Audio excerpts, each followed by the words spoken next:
defining difference between capitalism and everything else. And it has to do with whether the means of production is privately owned or not.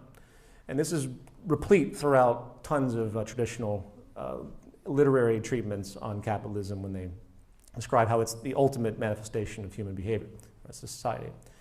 If you don't know what this means, the means of production refers to the non-human assets that create goods, such as machines, tools, factories, offices, and the like.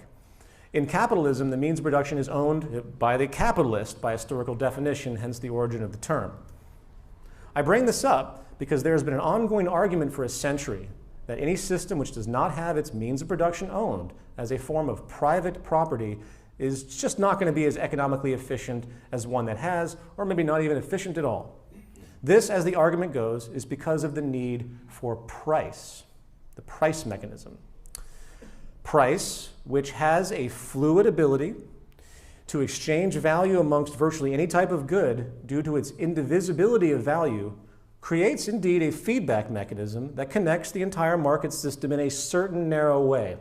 Price is a way to allocate scarce resources amongst competing interests, for sure. Price, property, and money translate, in short, subjective demand preferences into semi-objective exchange values. I say semi because it is, again, a relative, culturally relative measure only, absent most every factor that gives true technical consideration to a given material or good. In other words, it has nothing to do with what the materials or goods are. It's just a mechanism.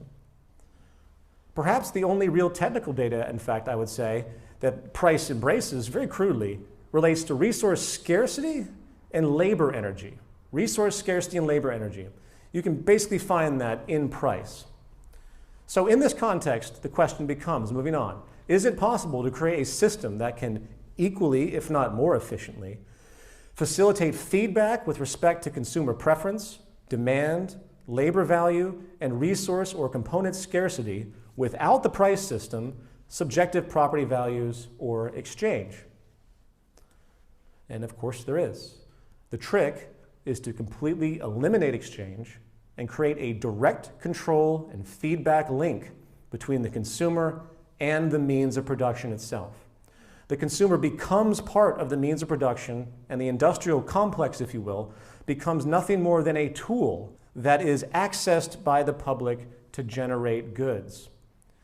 In fact, as alluded to prior, the same system can be used for just about any societal calculation, virtually eliminating the state government, in fact, and politics as we know it.